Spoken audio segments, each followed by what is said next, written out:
Thanks very much for inviting me. I think, in a way, that my talk sort of touches on a little bit of what everybody's talked about in a sort of random way.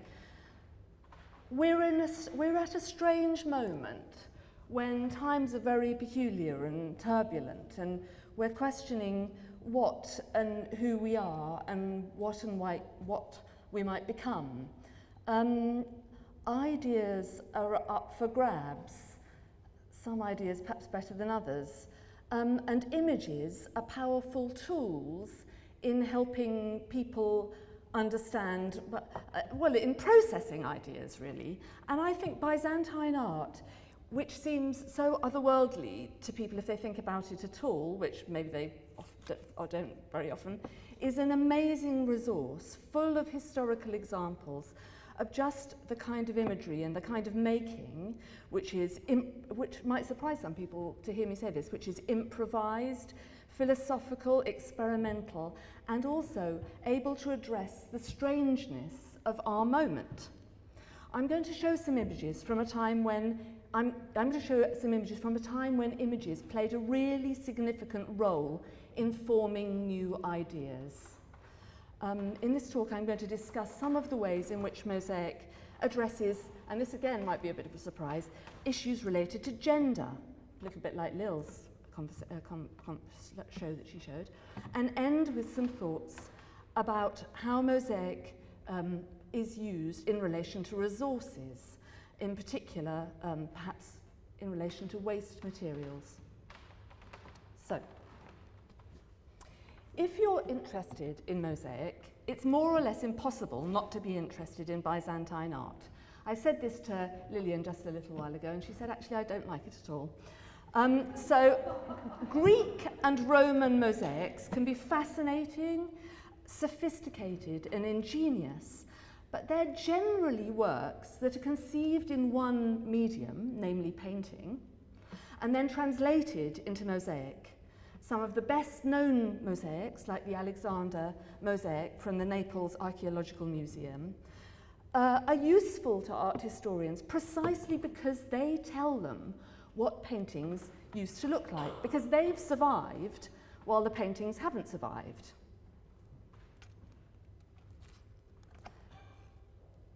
But the Byzantine and early Christian period, and I'm eliding those two, which I know there might be some contention in eliding early Christian and Byzantine art, is the time when mosaic is I think, unquestionably the highest, most expressive, most visually arresting art form. And if you're interested in mosaic, I would contend, it's pretty much impossible not to find it exciting, because it represents a moment when mosaic itself was the medium for revolutionary ideas. It wasn't trailing another medium, it was the place where people were thinking up a new society. I'm using the word revolutionary a little bit out of historical context, obviously, but I mean broadly where a moment when images had the capacity to help transform ideas, ideology, and a whole world order.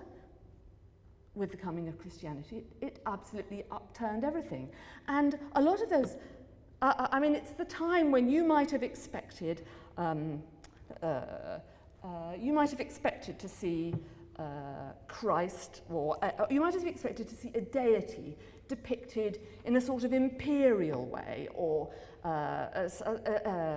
in a kingly way or something. But in fact, as you can see here, Christ is depicted in the way that you might more expect a philosopher to be depicted. He's debating. He's a human being debating with other human beings. This, as you can see, probably, is from the Chapel of St. Aquinas in San Lorenzo Maggiore in Milan. And now we're going to look at another image, very similar to this one. This is 4th century. The next image is 4th century too. It also is a mosaic, and it shows Socrates with 3 wise men. For the first couple of years, for the first couple of centuries after Christ, Christianity was an underground religion. The Edict of Milan in 313, sorry if I'm going to give you a few facts and figures, gave the church the same status as other religious institutions. So it wasn't really until after that, until the 4th century, that Christian art began. And there was no known portrait of Christ. At first, there was no settled agreement on what he might have looked like. In fact, an image of him was completely up for grabs. So, unlike, in fact, how we see Socrates, it's pretty much thought that the images of Socrates, they all look very similar, and they always do look pretty much the same. And it's thought that with Socrates, there was an image of him taken from when he was alive. That has definitely not the case with Christ. There are other, so in other words, images of Christ were psychological projections, and he was shown as the community who were depicting him wanted to see him instead of given any given known portrait. There are some images that show him as a miracle worker with a wand, and there are some images like this one from the Arian baptistry in Ravenna that take a different approach. In this image, you can see instead, I'm just going to have a sip of water. You can see all around Christ here very manly looking men with their kind of much more ordinary looking short haircuts. Men as you might expect men to look. But in the Arian baptistry, instead of seeing a manly looking man, you've got a Christ who's depicted in a way where he's a little bit pudgy, he's a little bit androgynous. I would contend he's a little bit breasted, you know, and this is not the only image of Christ that takes this form. Here, if you see, this is the vision of Ezekiel from the Church of the it's the monastery in Thessaloniki, from the Church of Hosius David. There are lots of legends that surround this. It's absolutely fascinating. There are loads of stories about this church. But there's one particular one that I want to put into your minds, which is a story about the daughter of the Emperor Maximian, who commissioned a portrait of the Virgin, and who left the chapel delighted with the portrait of the Virgin, only to come back in the morning and find that overnight she had magically transformed into a portrait of Christ. And whether it's legendary or not, you can see where the mistake might lie, really, because Christ here is rather broad in the beam, and if you look closely, he's a little bit breasty, but not that you can see that very clearly. But he's got long hair, and he's beardless, and he's, I would say, little bit sort of ambiguous of gender. So he isn't like other men. He's a man, but he's not like other men. And I suppose maybe he's kind of universal, and perhaps he encompasses all of us. I'm going to return to this idea of ideas being sort of disseminated in a variety of ways. I hope you're not about to tell me to shut up. I've only just got started.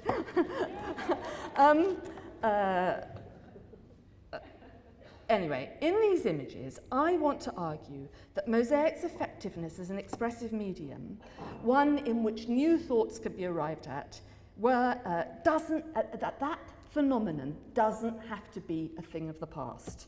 I'm saying that once again, in fact, Mosaic is a uniquely appropriate medium for us to think up new ideas. And in part, I think it's a sort of metaphorical reason. That the idea of assembly, rather than preconception, I think, is fundamental to the mosaic making process. And I don't think it's an accident that mosaic has come into vogue again now, really. I think there are a number of reasons for it, mostly that are external to mosaic. So let's think of what those reasons might be. A mosaic is sort of as iconic, like this marvellous, beautiful, exquisite Virgin here, who I suppose is an icon of feminine beauty, something that all women are invited to be right now. And in fact, part of the point of mosaic is that it's handcrafted. So these ancient images also, I think, a little bit remind us of modernism. You can see that really in where you see these kind of vibrant, exciting, lively colours,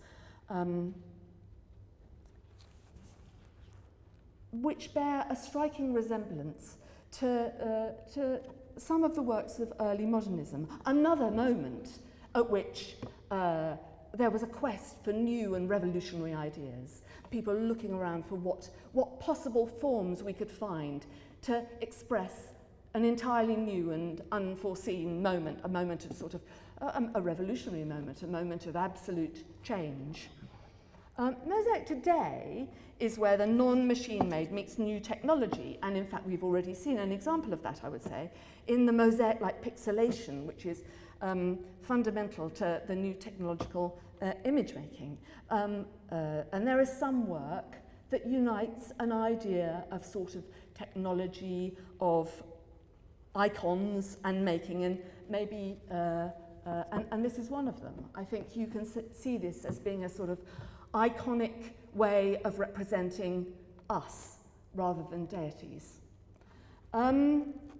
Mosaic has other associations too, and luxury might be one of those. Perhaps we touch on that a little bit with Natalie's work. Even though she's denial of the attraction, of the sort of richness or money aspect of using gold, certainly sort of gold is seductive, and it has a whole load of connotative possibilities, one of which is luxury, I would say. But it isn't just luxury. We also think of it in relation to propaganda, like the socialist realist mosaics of the Soviet Union, or sort of the new mosaics of the new Republic of Mexico, or for the happy, socially inclusive mosaics that you might see outside a primary school, or a sort of multicultural mosaics which invited us all to basically make it together, really. So that has a sort of metaphorical role. These mosaics have a social, or that we're asked really to have a social reading of these mosaics. And their connotations are external to the mosaic. They're not fundamental really to the medium itself. But I think that that idea of assembly, that idea of the way an idea has to be made in mosaic is in itself a little bit revolutionary. Ideas, the process, is the place where something has to be built. Okay, so the associations that we make between what we see and what we think about it are fundamental in contemporary art, and you've heard a lot of people talking about aspects of that now, I think. But Byzantine mosaics are loaded with kinds of meanings. And I suppose I want you, as mosaicists, to be aware of all the connotative power that mosaic can bring, but I also want you to think about how multi-layered image making can be. And for that reason, I want you to think about the Aryan baptistry again, with Christ standing up, getting all wet. And down at the bottom of the Aryan baptistry, here is a bath towel, hanging on a rail that stands on the chapel floor, ready to dry him when he steps down from the top of the baptistry. And it's actually a piece of work by the contemporary group of mosaicists, CAC3, whose name comes from the chemical formula from limestone. I expect a lot of you will have seen this work before. And it's an amusing gag that plays with some of the associations that we make when we look at the form that they cut their tesserae into. In other words, these little spiky pieces of limestone look a bit like toweling. Those are the ways in which mosaic can connote. Those are the ways in which you can come up with new, amusing, playful ideas that wake up the environment in which a piece of work is placed. Right, now, 1 second.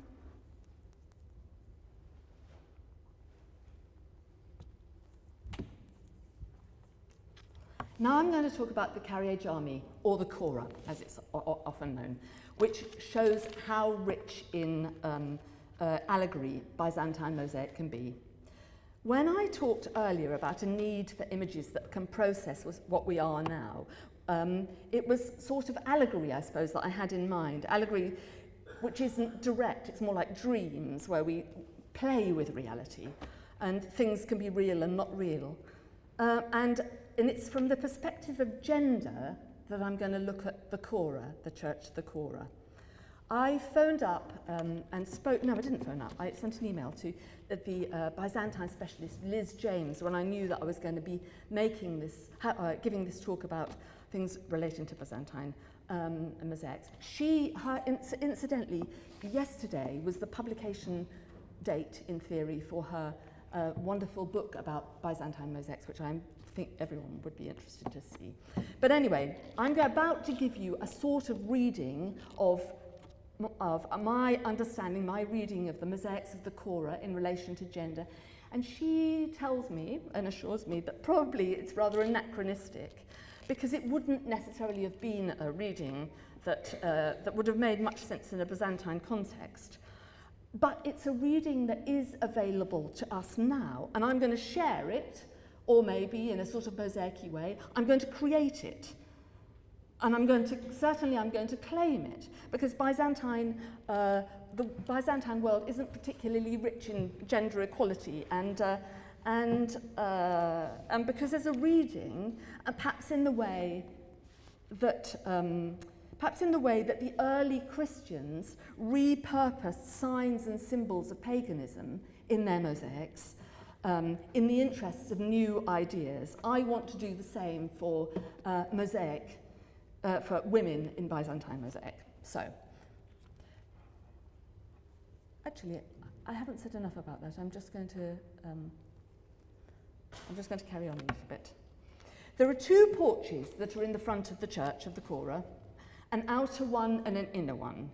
And it's a simplification to say this, but broadly speaking, the inner one shows the Annunciation to St. Anne of the birth of the Virgin, and the cycles associated with the birth of the Virgin. And the outer porch has the Annunciation to the Virgin of the birth of Christ. So there are two sets of things. Over the entrance to the inner porch, from which you go, here we go, I need to change here, from which you go into, hang on, sorry, I don't. Into the inner porch, from which you go into the church, you can see Christ with the Greek inscription, dwelling place or container, and the word for container is Chora, the church is the Chora. There are lots of puns in Greek, which I won't go into. Another way of translating this might be land of the living. Opposite this mosaic, over the exit to the outer porch, is a mosaic of the Madonna and Child, saying in Greek, dwelling place or container of the uncontainable. 10 minutes, okay. The church contains, the Virgin, who's standing over the door to the exit, contains the Christ child. And but the Christ child is uncontainable. The mosaic is over the door, and you pass underneath the door, which the Virgin's robes are sort of, in some visual way, in some invisible way, hanging over the door in order to go out of the church. So when you leave the church, it's as if you're being born into the outside world. And this kind of depiction of the Virgin was very important to the people of Constantinople because they believed that the Virgin with the robes used to protect the city. And so it was significant to show, and the icon that showed that was in a palace nearby. So this would have meant something in that kind of context of Constantinople. But keep in mind the womb-like structure that you can see in here. And I'm just going to quickly show you something from a completely different world. But this piece of work, Tracy Emin's Everyone I've Ever Slept With from 1965 to 1995, is also based on a body metaphor. So in other words, what I was saying there, in case I got a little bit tangly and you didn't understand me, is I was saying that the Virgin is over the door, her robes hang down. When you exit, it's like you're exiting through her body. You're being born into the world outside. When you enter the church, it's like you're being born inside into her body. So you're entering a kind of womb-like church. Tracy Emin's work is also based on a body metaphor, a little bit like that of the Cora. Golds and blues, the colours that you associate traditionally with the Virgin, even though she wouldn't necessarily have had these associations in mind, they are ones that come to our mind when we think about what it means, what a woman's virgin, that idea of virgin is decidedly being played with here, because she's putting the names of everybody from her mother to her brother to her friends, people who she may or may not have had sexual relationships with. That idea of virginity, sexuality, being born, entering into the tent, entering into some sort of some metaphor for the body. She's intuitively using the materials of her time to express something kind of a little bit like what he had in mind. Here, he being Theodore Metakaites, who was the mastermind of the Cora's inflection of religious symbolism, who was working with the big ideas of his time. He was a man. He was like the treasurer. He was the prime minister. He is the person on the left-hand side, by the way. He was an intellectual, and he thought up all the sort of allegorical schema inside the church, which is really absolutely full of kind of conceptual doublings. That idea of male and female and male, it's absolutely everywhere in the church. I wish I had more time to demonstrate more about this, but it's decidedly there.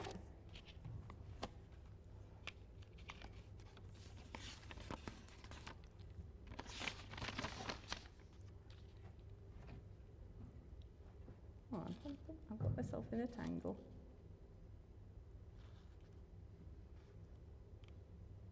Well, I suppose I want to just go from this image of Emin to the image of hang on a second. I think I must have missed one of my pages. Sorry about that. Yeah. So, how do allegories of gender transformation get played out in cultural stuff now? Emin's a celebrity, and if not all women are celebrities, at least they can dress the part. And we can see a sort of iconic Lady Gaga and a whole load of models dressed like Byzantine queens. And I was really struck by, when I was looking through these images, how the woman in the centre is dressed with a depiction of the person she's dressed as inside the dress. So it's a sort of ultimate act of narcissism where you're kind of, as it were, giving birth to yourself. But I think, then I worried about that and thought, no, that's really wrong. That's a sort of gender-critical kind of way of thinking about it. And instead, we need to hatch out of the role that we're given, and we need to stop being contained. So, Metakaites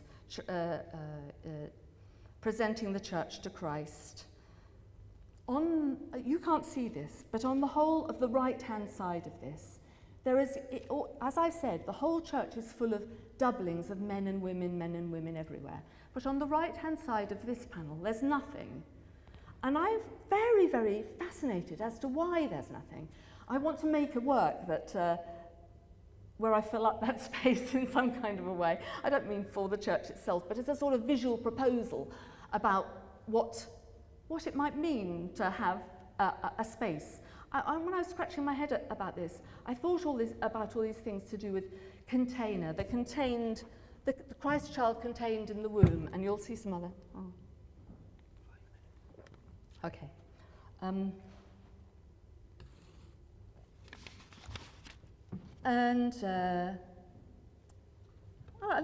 thing, yes. I suppose the church, the church itself is contained in the gift that he's handing over.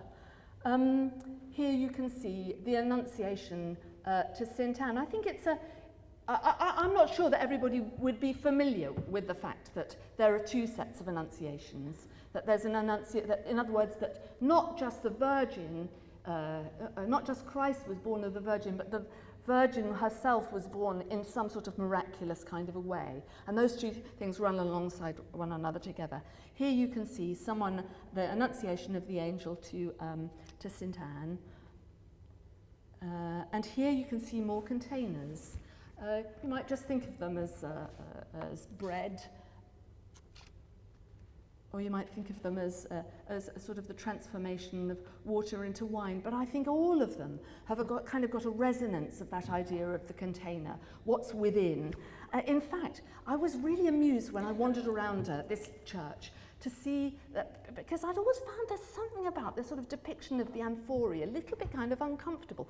And then I noticed that, some of you may know it, that there's, in a miracle cycle a little bit further on, there's a depiction of a man who's very uncomfortably got a grossly distended testicle, which is depicted in a very similar way to the amphoria. And I sort of think that idea of kind of contained life spirit container is all sort of jokingly playing in some sort of way in there. Perhaps it's my metaphorical imagination.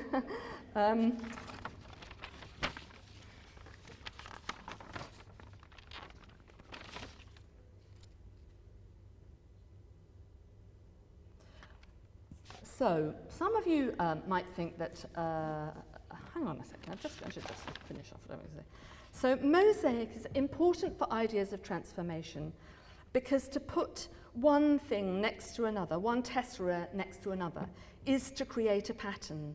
And pattern, when it accompanies imagery, is transformative. It changes the imagery that you see, and it determines the thing that the image, which started simply as an idea in somebody's head, or as a collective imagining of society, is going to be.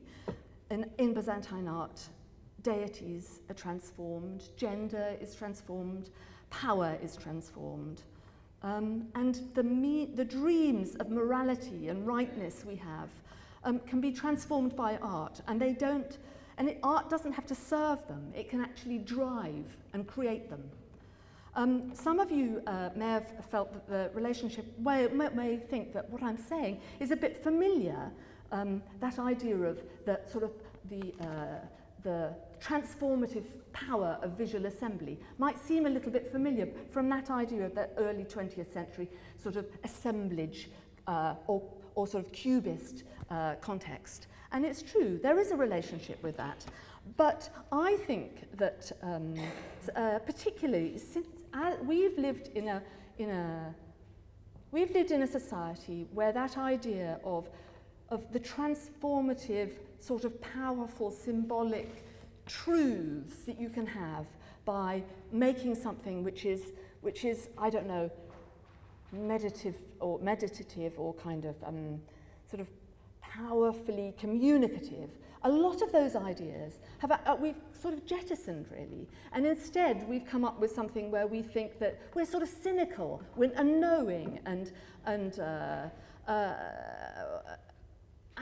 constantly wearing disbelief all the time on our sleeves, or asking everyone to be gods and goddesses, or being pretty intolerant in the roles that we set out for ourselves. So I think that it's time for much more positive proposals. And it seems to me that Mosaic is uniquely well placed, metaphorically speaking, to do that. The whole form is a form of proposals.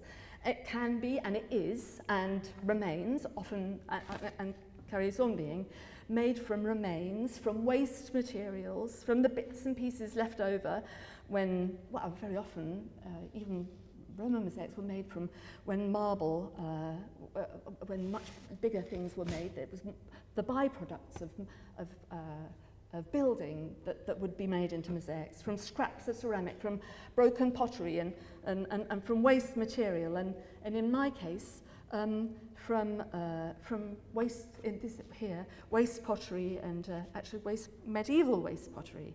So I would contend at the end of our talks here that society has to be reimagined and that images have to be rebuilt. We're in a crisis, in a way, of images. We're in a crisis of resources. And Mosaic is the medium in which you can repurpose waste. The idea can be found in the making of the idea, from materials that are given to us. And right now, at a time when we're thinking about waste and about overconsumption, about resources, it makes our medium, Mosaic, uniquely appropriate. That's the end of my talk.